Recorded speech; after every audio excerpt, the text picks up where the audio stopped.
Je laisse la parole à Monsieur Tison, qui va nous présenter des délibérations à caractère sportif. Oui, juste une petite précision par rapport à ces deux délibérations, c'est qu'elles ont été votées au Conseil de juin, mais on avait oublié de faire un avenant à la convention d'objectifs. Donc voilà, je tiens à préciser que ce n'est pas une subvention supplémentaire de celle du mois de juin. Donc la première, c'est pour l'ASCBR, le tennis club du Blanc-Ruisseau, pour une subvention de 12 000 € et de la signature de l'avenant numéro 1. Ok. Qui vote? Pardon, M. Jamtel. Oui, on profite de cette délibération-là qu'on votera, mais bon, il y a un cap difficile à passer, il faut une subvention de 12 000 €. C'est un regret, c'est que par rapport à l'ASCAC, la subvention, c'était une subvention de 15 000 € qui était demandée pour que la trésorerie puisse perdurer. Et on considère qu'il y a eu des implications quand même sur l'offre aux usagers, aux jeunes dans le quartier de la Montquentin.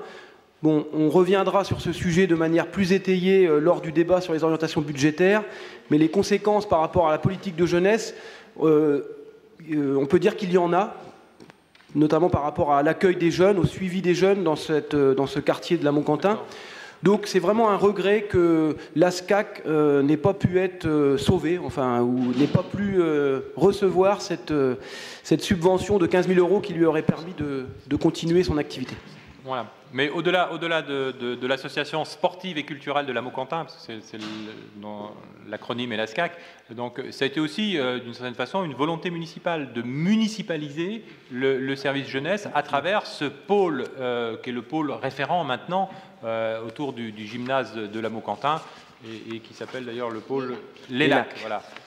L'espace loisir de la Montquentin, et on a délibéré tout à l'heure, parce qu'on est tout à fait conscient qu'il y a une dynamique associative sur le site de la Montquentin pour attribuer une subvention dans le cadre de la fête de la Montquentin pour pouvoir pérenniser. Mais nous avons souhaité, nous, dans le cadre d'une politique jeunesse, d'avoir, d'une certaine façon, d'utiliser les leviers municipaux dans le cadre de la mise en cohérence de nos politiques.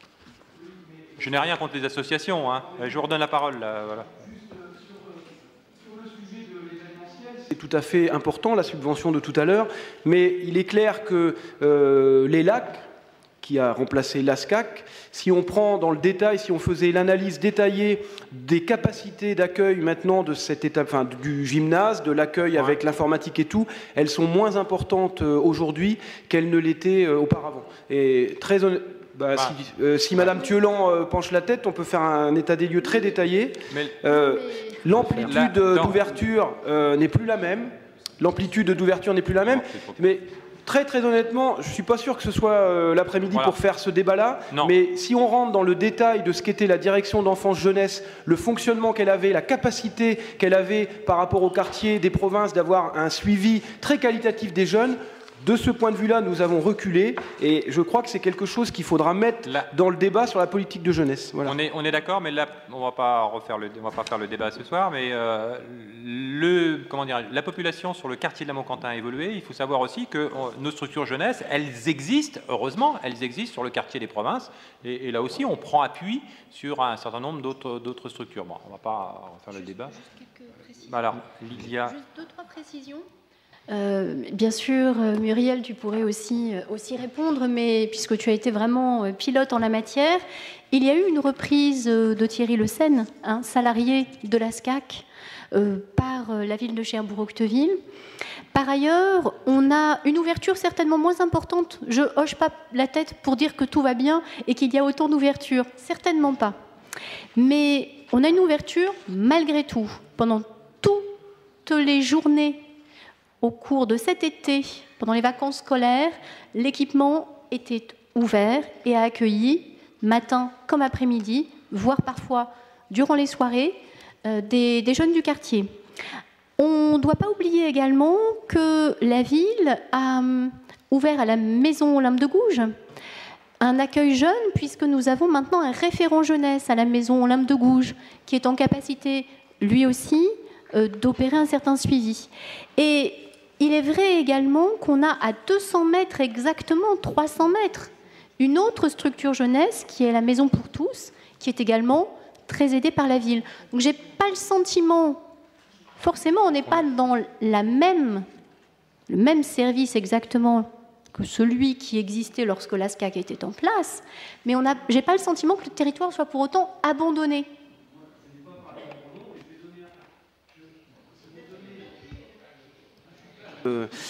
Merci. Donc j'ai Monsieur Lagarde qui veille à ma sérénité. Je le remercie. Non, mais par exemple, la maison de l'emploi et de la formation, qui est un outil qui permet la formation continue pour les jeunes adultes.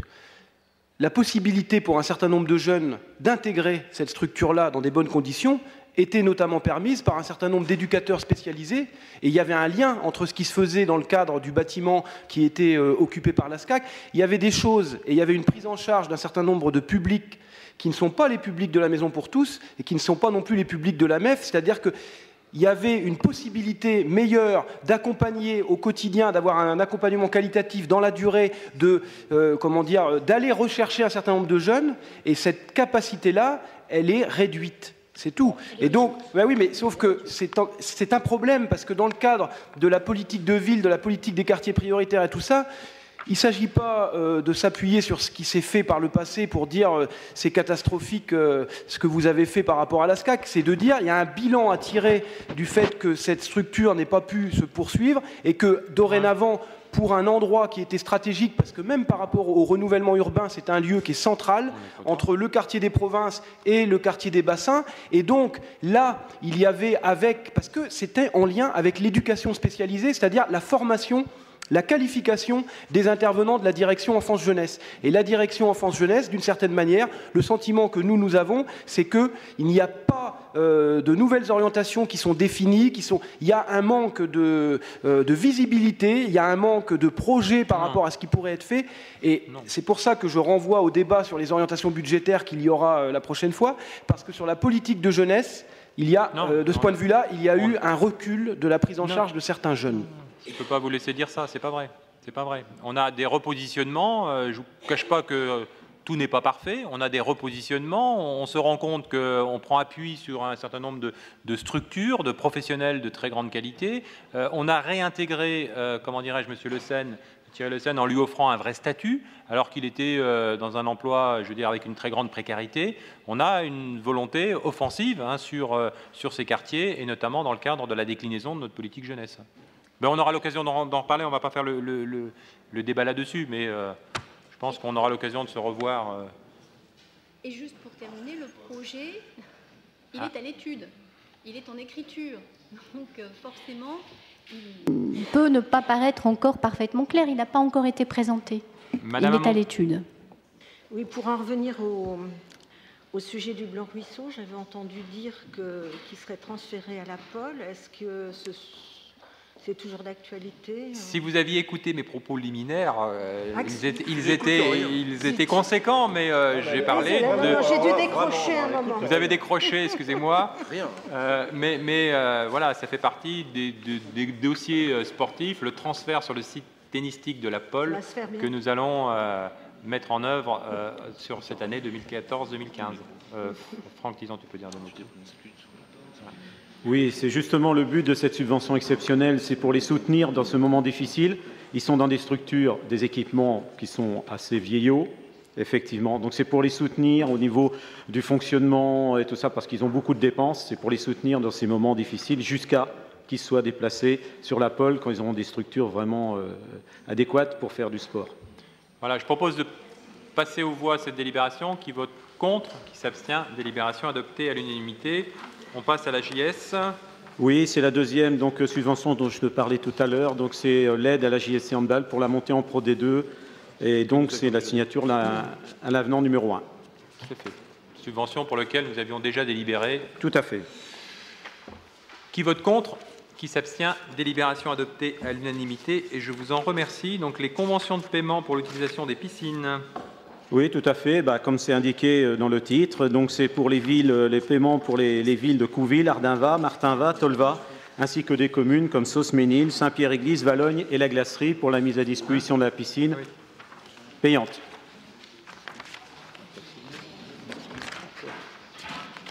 Qui vote contre? Pardon, il y a excusez-moi, il y a des prises de parole. J'ai été distrait. Alors, Madame Corpel. Je voulais revenir sur la délibération sur le handball. Handball plutôt, parce que c'est allemand. Ball. Handball. Ça serait bien quand même de dire aux responsables du handball de Cherbourg que la licence pour les jeunes est à 110 € et que cela paraît un peu cher quand même pour un sport populaire. Je dirais que ce n'est pas notre rôle au niveau de la ville d'intervenir au niveau des associations, on ne le fera jamais. C'est-à-dire que les associations, ils sont maîtres, ils ont l'Assemblée Générale, c'est voté en Assemblée Générale, nous on n'a pas à intervenir à ce niveau-là. Maintenant, quand on regarde le prix des licences d'un sport par rapport à un autre, quand on regarde les prix que c'est affiché, c'est dans une moyenne normale des prix des licences, que ce soit sur l'athlétisme, sur le basket et tout ça. Monsieur Bourdon connaît bien au niveau de l'athlétisme, mais c'est des prix à peu près... Il faudrait regarder aussi par rapport à notre accompagnement Passeport Jeune, et je pense qu'il doit y être, et s'il est là en complément, spot 50 ou tatou. La licence de football sur Cherbourg n'est pas à 110 € et à 40 € pour les jeunes. Ouais. Oui, mais ça dépend entre les jeunes, les adultes et tout ça. Bon, il y a au fait aussi, bon, il y a plusieurs, mais on n'en rentre pas au niveau des associations. Ouais. Là, ça, c'est leur domaine. C'est leur politique. Hein. Tout à fait. Ok. Non, Madame Joly, vous vouliez encore intervenir? Oui, je veux encore intervenir. On peut se féliciter de prêter les piscines à des écoles extérieures. Non, on les prête pas. Enfin, c'est payant. De louer les piscines à des écoles extérieures. Moi, je dis qu'il faut quand même rester vigilant à ce que les enseignants du primaire et du secondaire de Cherbourg aient des conditions de travail en toute sécurité. Sachant qu'en général, il y a 2 lignes d'eau pour une classe. Maintenant, les classes sont à 30 élèves. Or, il est préconisé dans les textes qu'il y ait maximum 25 élèves pour 2 lignes d'eau. C'est tout. Juste pour préciser, c'est que dès qu'on a des créneaux de libre, une fois que toutes les écoles de Cherbourg-Octeville ont placé leurs créneaux, dès qu'on a des créneaux de libre, on les propose à d'autres collectivités qu'on est en convention depuis plusieurs années pour qu'on puisse combler, parce qu'on a les MNS, pour combler à ce niveau-là les créneaux qui sont libres. C'est fait toujours comme ça et ils sont donnés à partir du mois de septembre, comme les réunions créneaux sont faites au mois de juin. Voilà. C'est pour ça qu'actuellement, à la piscine, il y a 2 établissements publics de Cherbourg qui travaillent avec 2 lignes d'eau pour plus de 30 élèves chacun. Et à côté de ça, il y a parallèlement la glacerie qui travaille aussi. Mais il y a 6 lignes d'eau, il faut bien qu'on les utilise. On ne va pas utiliser que 4, il y en a 2 qui sont libres, on l'utilise, les MNS sont là. Moi, je trouve que c'est rentabiliser et mutualiser les créneaux de la piscine. C'est rentabilisé, mais on n'est pas dans des conditions sécuritaires. Voilà. Si, on est dans les conditions normales de sécurité. Moi, je veux bien apporter la preuve à ce niveau-là. En principe, oui, vous m'inquiétez, parce qu'on va vérifier ça, mais sinon, la responsabilité du maire est engagée. On est en sécurité, il n'y a pas de problème là-dessus. Vous êtes en sécurité, mais on est obligé de sortir des élèves de l'eau pour être en sécurité. Enfin, je veux dire... Bon. Ok, donc on va voir ça. Monsieur Le Jamtel, et puis je ferai un... Il y a 2 professeurs d'EPS dans notre délégation, bon c'est comme ça. C'est clair que sur les textes, sur la natation, on connaît un peu, parce que ça fait quand même plus de 15 ans que c'est notre travail à Mme Joly et à moi.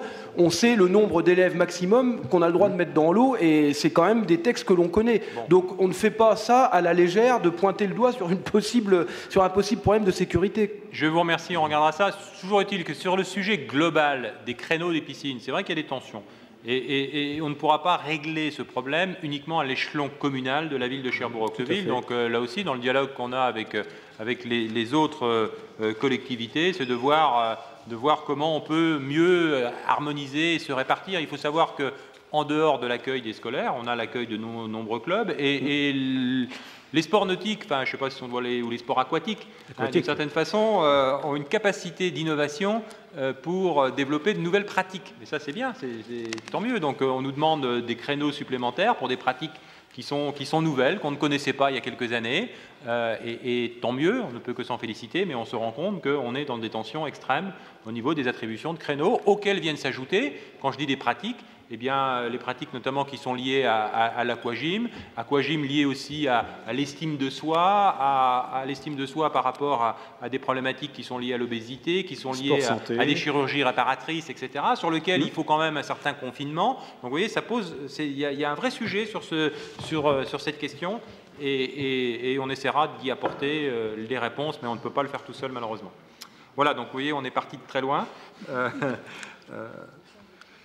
C'est sujet d'actualité. Qui vote contre? Qui s'abstient? Donc délibération, on pourra signer les conventions avec les municipalités avoisinantes. Et on passe donc délibération adoptée à l'unanimité. On passe à la délibération suivante, donc la subvention aux associations dans le cadre de sport vacances été. Oui, tout à fait. Vous avez toutes les associations qui ont encadré des jeunes pendant les vacances d'été, les 8 semaines vacances d'été. Qui vote contre? Qui s'abstient? Pardon, excuse-moi. Monsieur Le Jamtel, vous vouliez... Alors, j'ai juste une précision à apporter par rapport à la question qui a été posée. Voilà. Par rapport aux inscriptions, j'allais le faire. Donc, les inscriptions, on va faire un test pendant les vacances de la Toussaint. Donc, on va faire une inscription, parce qu'on fait les inscriptions sur une semaine, sur 5 jours. Hein. Donc, on va commencer par la maison Flora Tristan, après on va aller à Les Lacs, après on va aller à Chantraine, et après on va aller sur Françoise Giroud, pour revenir à Chantraine, donc un jour à chaque fois, pour faire des inscriptions, pour aller dans chaque quartier pour faire les inscriptions. On va faire un test aux vacances de la Toussaint. Pardon. Oui. Ça marche? La censure. Voilà. Non, c'est bien de faire une offre, puisque ça avait été demandé lors du dernier conseil municipal. Ensuite, c'est toujours la même problématique que tout à l'heure. Par rapport à certains jeunes, notamment dans le quartier des provinces, où il y a nécessité de faire du qualitatif, un suivi très régulier dans la durée, d'aller chercher, de faire la présentation d'eux. Et c'est vrai qu'il y aura peut-être des conclusions à tirer sur le nombre de jeunes qui s'inscriront, mais il faudra pas trop simplifier, parce que c'est plus compliqué que ça. Par exemple, lors le MOPA, il avait fallu que toutes les familles puissent être vues. Ça prend beaucoup de temps, ça demande une présence de personnel pour pouvoir le faire. Et donc, il y avait eu presque 90 familles qui avaient été vues pendant tout un été dans le MOPA. On sait que pour l'accès à des offres quand même qui sont de qualité comme ça, notamment par rapport au sport, ce dispositif est de qualité. Il permet à des jeunes de pratiquer pendant les vacances d'été. On s'aperçoit qu'il y a des jeunes qu'on n'arrive pas à toucher. Faire des inscriptions qui soient décentralisées, c'est une bonne chose. Mais ensuite, il ne faudra pas dire, si on ne les voit pas, il ne faudra pas forcément dire que c'est parce que finalement ils se désintéressent du dispositif. C'est peut-être qu'ils n'auront pas eu la médiation avec un adulte qui aura pu les voir, les rencontrer, voir les familles. Ça demande du temps. Donc il ne faut pas que ce soit simplement un ballon d'essai et on ramasse, il ne faudra pas reculer par rapport à ça. Il faudra plutôt le déployer dans toutes ces implications pour que les jeunes vraiment viennent, quoi. Voilà. C'est le but, c'est pour ça que toutes ces activités sont gratuites. Ok. Qui vote contre? Qui s'abstient? Délibération adoptée à l'unanimité. Monsieur Tison reviendra tout à l'heure sur une délibération, si je crois, pour ce qui concerne le tour des ports de la Manche.